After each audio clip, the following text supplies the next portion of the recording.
Well, we finally made it through Christmas, and here comes being single on New Year's Eve. I'd like to show you guys a photo of what should have been the worst New Year's Eve of my entire life. I'd gone to the park with a friend of mine, and this was about 3 days before New Year's Eve. And they took a picture of me because maybe they thought it would be a beautiful photo of me sitting by the water.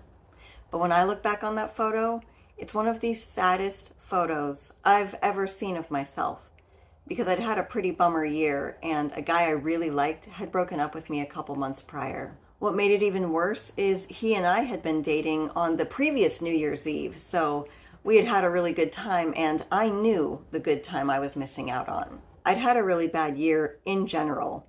I was depressed, I wasn't taking care of myself, and I could not handle the thought of being alone on New Year's Eve. I had a lot of fear and anxiety consuming me because I knew the daunting evening I had ahead of me. New Year's Eve, too depressed to go out with my friends, but kind of scared of the dark places that my mind was going to go, sitting alone in my house, knowing that I had been dumped, knowing that someone I really liked was out there possibly with someone else, knowing that I was single and I was alone. All this piled on top of the fact that I'd already had a pretty upsetting year. Yeah, it definitely should have been the worst New Year's Eve of my entire life. You know what? I actually ended up having a pretty good New Year's Eve. One of my better ones, in fact, because it ended up teaching me a lot about myself and how to better navigate my relationships and breakups and getting through tough times in the holidays alone. I'd like to share with you what I did today. Hello friends, my name is Maria, and for years I was not so lucky in love and relationships until the day I sat down at my kitchen table, painted my nails, and decided, you know what? We make our own luck, and I'm gonna do everything differently.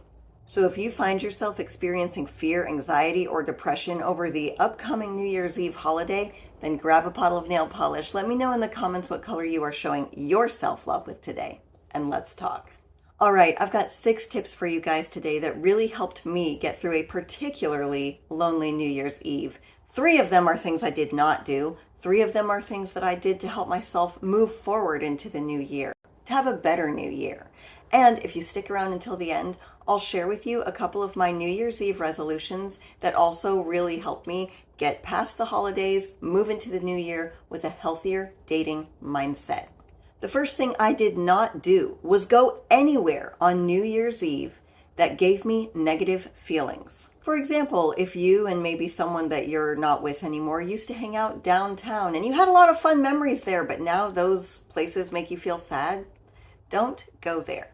Don't worry if your friends are trying to get you to go. If they're really your friends and you talk to them about what you're going through and your reasons for not going, they'll understand. The second thing I did not do on that New Year's Eve, which was really out of character for me, especially on New Year's Eve, I chose not to drink. This helped me in a lot of ways, because a lot of times when we're sad and we're struggling with depression or anxiety, alcohol just makes it worse. Or you might feel better temporarily, but the next day, you're still going to feel worse. You're going to wake up and you're going to know that the alcohol didn't solve any of your problems, and you still miss that person. And by the way, the number one reason you should not drink alcohol on New Year's Eve, especially if you're missing somebody, you'll text them. Alcohol brings down your inhibitions, and you'll text them Happy New Year's, or you'll try to get them to come out with you. These behaviors are incredibly self-sabotaging, bad for you, and no way to bring yourself into a healthy, happy new year. Number 3 might surprise you, because if you've watched any videos on my channel, you'll probably guess that I would tell you to actually stay home, take a beat, paint your nails. Forget about your ex. Do something that makes you feel better about yourself. And when your nails are wet, you can't text your ex anyway. But you know what? I don't think you should stay home on New Year's Eve.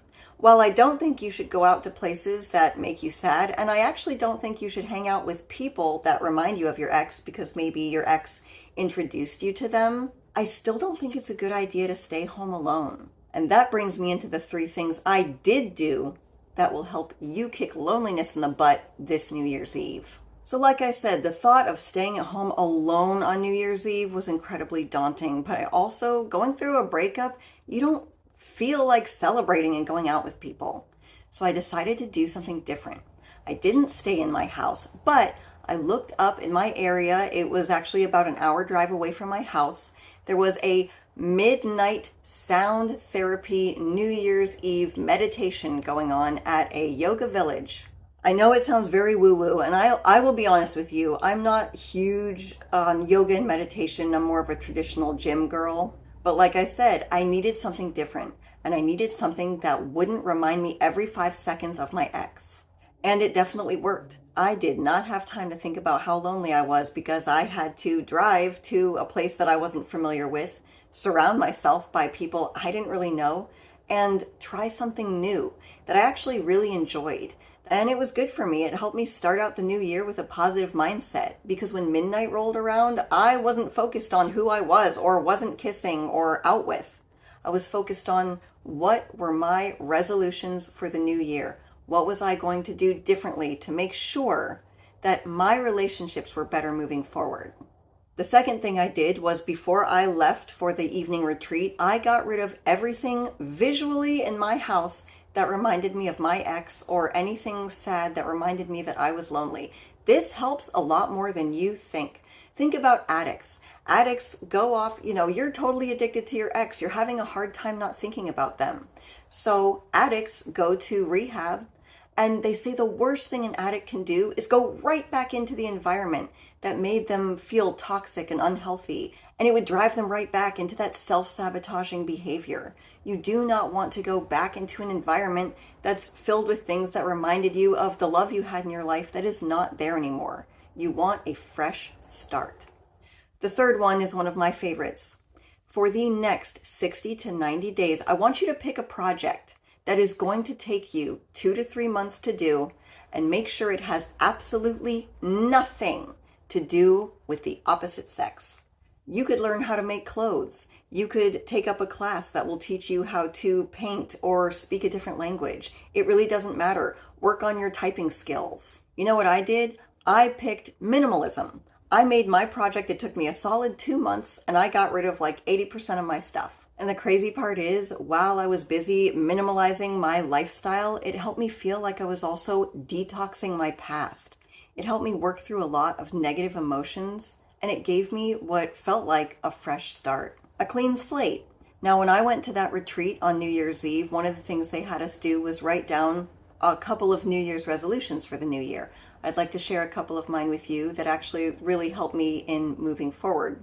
If you've seen my other videos, you know that I struggle with a lot of anxious attachment, and I have a very hard time letting go of people, even people that have rejected me to my face or walked away from me or broken up with me. I still try to hang on to them and do loving girlfriend things for them, even though I wasn't their girlfriend anymore, and that had to stop. So here's my first resolution. I will take all my love, energy, and focus that I give on to others, and I will let them go. I will turn that love and energy inward toward myself. I needed to stop showing so much love and energy for people who were not giving it back to me. I needed to use that energy towards myself, making myself stronger so I could go forward and get healthier relationships.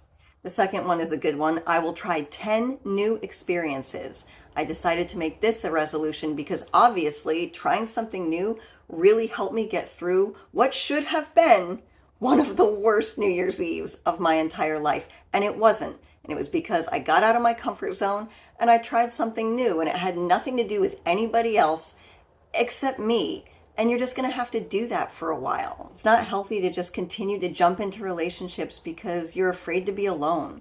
Fill your life with things that are new, and you will meet new people along the way. The last one I wrote was, I will not focus on my losses. I will stop watering dead plants. Meaning I will stop trying so hard to get relationships back that were no longer serving me, where people had already walked away from me. Stop putting your energy into it. Okay, I will not focus on losses. I will stop watering dead plants. I will nurture the life around me, meaning I will live in the present. I will try these new experiences. I will push myself out of my comfort zone. I will meet new people and learn new things along the way. Doing these things are only pluses because you're either going to meet new fun people that you're excited about, or you're going to do something awesome, learn something new for yourself. There's nothing wrong with that. I want to show you guys another picture. Okay, so we saw the first one. Now I want to show you a picture that was taken a few years later. The same exact park, the same exact beachside, the same exact spot. And I will tell you right now, my life did not go from this to this by staying stuck, by sitting at home feeling sorry for myself, and by continuing to chase people who have rejected me. I did it by changing my behavior, by getting out of my comfort zones, and by actually, for once in my life, showing all the love that I was giving to other people, giving it to myself. And I don't mean just loving myself and not loving anybody else. It means loving myself first. Loving myself too. You want to give everybody else love? Fine. Give yourself love too. And then after you finally learn to take all of the energy you were giving to people who didn't deserve it and using it on yourself, and you're doing your new experiences, and you're no longer watering dead plants, and you're nurturing the genuine relationships around you, you can celebrate your wins by having a pink mimosa by ILNP, but not on New Year's Eve. Just stay away from the alcohol on New Year's Eve and thank me later. My name is Maria Adriana. You did not have to live my life, but I certainly hope you can learn something from it. As always, thank you for visiting The Other Half.